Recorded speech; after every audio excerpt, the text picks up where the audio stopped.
আসসালামু আলাইকুম। আজকে আমাদের খামারে যে ভেড়াগুলো ছিল এগুলোকে নিয়ে আমরা হাটে যাই বিক্রি করার উদ্দেশ্যে।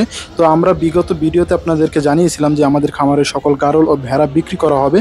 তো আমরা অনলাইনে বিক্রি করতে পারিনি, এ কারণে আমরা সরাসরি হাটে চলে যাই এগুলো বিক্রি করার উদ্দেশ্যে। আমরা আমাদের যে আমতলী হাট, আমাদের অঞ্চলের আমতলী হাট, এটা প্রতি বুধবারে বসে সপ্তাহে ১ দিন।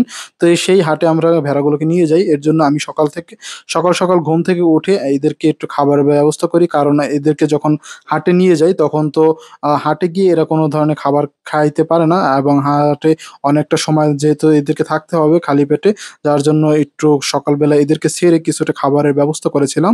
তো এদেরকে সকালবেলা আমি খাবার হিসেবে দিয়েছিলাম আমাদের যে ডালের যে ছোলা রয়েছে, ডালের যে ভুসি রয়েছে, সেই ডালের ভুসিগুলো দিয়েছিলাম এদেরকে খাবার হিসেবে। তো এগুলো খাচ্ছিল এবং পাশাপাশি কিছু কলাপাতাও কেটে দিয়েছিলাম এদেরকে খাবার হিসেবে। তো এই খাবারগুলো সকালে আমি প্রায় সকাল ৬টার দিকে এগুলো দেই। ৬টা থেকে ৭টা, প্রায় ১ ঘন্টা এদেরকে খাইয়ে তারপরে আমরা এদেরকে নিয়ে যাই। আমরা এদেরকে অটোতে করে নিয়ে যাই এবং আমাদের পথের মধ্যে যাওয়ার আর পথে একটা ফেরি বাঁধে এই আমতলী হাটে যাওয়ার পথে। তো এই ফেরিতে দেখতেই পারতেছেন এই ভেড়াগুলোকে আমরা ফেরিতে নিয়ে তারপরে হাটে যাই। তো ফেরিতে এদেরকে ৳১০ করে ভাড়া দিতে হয়। আমার যেহেতু ১০টা ভেড়া ছিল, বাচ্চা ছিল ২ টা। তো এর জন্য এই জায়গায় আমাকে প্রায় ৳১০০ ফেরি ভাড়া দিতে হয়েছিল। তো আমরা ফেরি পার হয়ে এগুলোকে অ্যা হাঁটিয়ে নিয়ে হাটে নিয়ে গিয়েছিলাম। তো হাটের যে অবস্থা, হাটে আজকে অনেক ছাগল এবং অনেক ধরনের ভেড়া উঠেছে। অনেক বেশি উঠেছে, যার কারণে বাজার মূল্য একটু কম ছিল। এবং আপনারা জানেন যে এখন বর্ষাকাল, এই বর্ষাকাল থাকার কারণে হাটে এমনিতেই সবকিছুরই যত পশু প্রাণী রয়েছে এদের খাদ্য সংকটের কারণে এদের দাম বর্তমানে কম চলছে, বাজার মূল্য কম।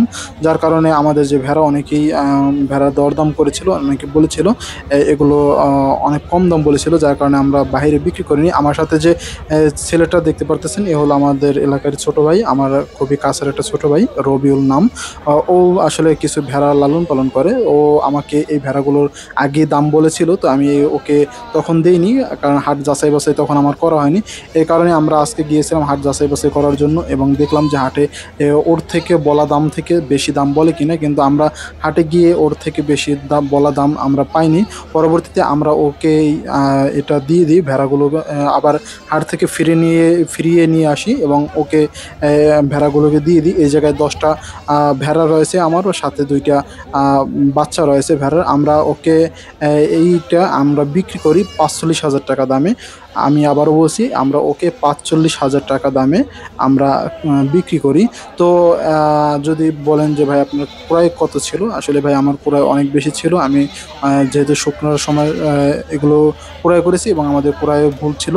এবং আপনারা জানেন আমার কিছু ভেড়া মারাও গিয়েছে। একটা আমার প্রায় ৪ থেকে ৫টা ভেড়া মারা গিয়েছে, যার কারণে আমার আসলে লসের সম্মুখীন হতে হয়। কারণ আমার আর এই লসের কথা শুনে আপনারা আসলে বিভ্রান্ত হবেন না। কারণ আমার যে খামার করার পদ্ধতি ছিল আর লালন পালন পদ্ধতি ছিল, এগুলো সম্পূর্ণই ভুল ছিল, যার কারণে আমি লসটা খেয়েছি। আমার প্রায় ৳৯০,০০০ মতন ক্রয় করা ছিল। আসসালামু আলাইকুম রহমতুল্লাহ।